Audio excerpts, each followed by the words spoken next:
A liturgia do segundo domingo da Quaresma nos coloca numa jornada espiritual muito profunda. A gente começa lá com o chamado de Abraão e vai até o alto da montanha, na transfiguração de Cristo. É um caminho que mostra direitinho como a fé vai nos preparando para a glória da Páscoa. Então, vamos juntos mergulhar nessa jornada. Bom, o nosso caminho hoje vai ter 4 momentos principais. A gente vai olhar primeiro para Abraão e a sua fé em movimento. Depois vamos ver como o Salmo funciona como uma âncora de esperança. Em seguida, com São Paulo, a gente vai entender o sofrimento redentor. E para fechar, a gente sobe a montanha para contemplar a glória na transfiguração. Então vamos lá.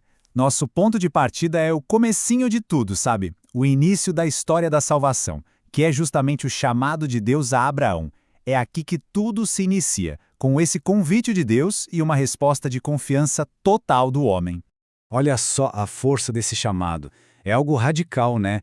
Deus pede para Abraão deixar para trás, simplesmente tudo. Tudo que significava segurança para ele. A terra, a família, o lugar dele.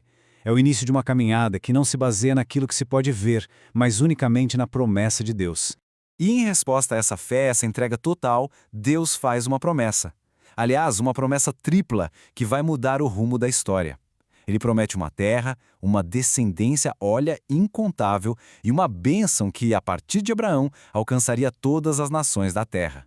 E aqui tem um ponto fascinante. Quando a gente lê o Novo Testamento, essa promessa antiga ganha uma luz totalmente nova.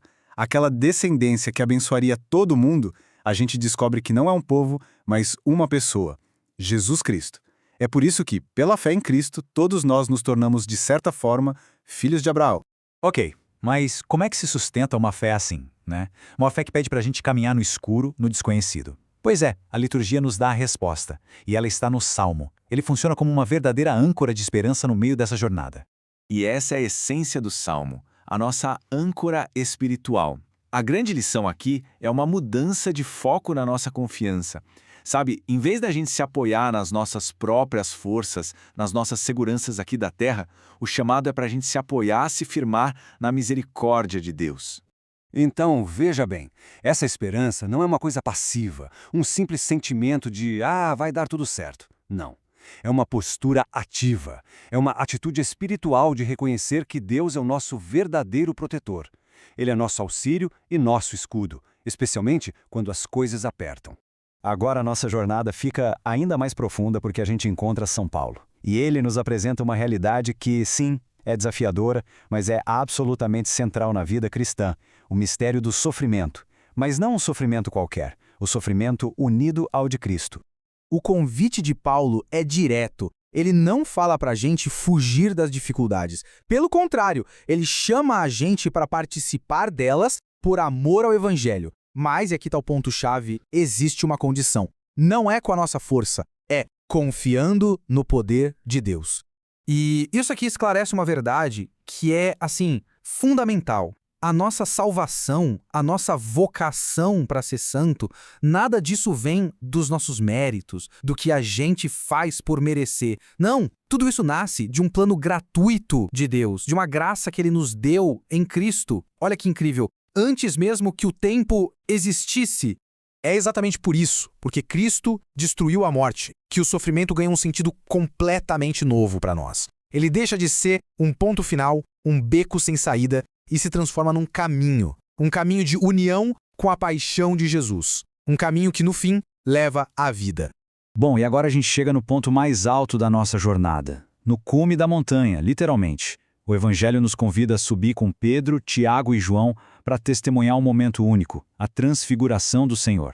Esse momento é, na verdade, uma preparação divina. Jesus mostra um pouquinho da sua glória para eles. Não para fazer um espetáculo, mas como se fosse um remédio, uma força antecipada. Pensa bem, antes deles verem Jesus totalmente desfigurado na cruz, eles precisavam ter essa imagem dele transfigurado e glorioso no Monte Tabor. E aí, no meio dessa visão, acontece algo muito significativo. Uma nuvem luminosa cobre todo o mundo. E olha, isso não é um detalhe sem importância, de jeito nenhum.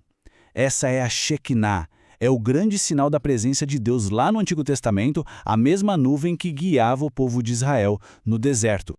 E é de dentro dessa nuvem, dessa presença divina, que vem uma voz. É a voz do Pai. Uma voz que confirma quem é Jesus e que dá a ordem mais importante de toda essa cena. Essa ordem do Pai é o ponto central de tudo. E escutem o que ele diz. O que isso quer dizer? Que Jesus é a palavra final, a palavra definitiva de Deus, e que a gente precisa escutá-lo em tudo, especialmente quando ele fala da cruz, porque não tem atalho. Não existe glória de ressurreição sem passar pelo Calvário. Então, para a gente amarrar tudo isso, essa jornada da Quaresma nos deixa, na prática, 3 grandes convites. O primeiro, com Abraão, é ter a coragem de largar nossas seguranças falsas e seguir a voz de Deus. O segundo, inspirado em São Paulo, é abraçar as dificuldades do dia a dia, mas com a força que vem da graça. E o terceiro, com aquela cena da transfiguração na mente, é manter sempre viva a esperança na glória que nos espera. Sabe, aquele chamado feito a Abraão há tanto tempo, ele ainda ecoa hoje. E a pergunta que fica no final dessa nossa reflexão é bem pessoal. Qual é a nossa terra? Quais são os nossos apegos, os nossos medos, as coisas que nos prendem e que o Senhor nos chama hoje a deixar para trás para que a gente possa caminhar mais livremente na direção dele?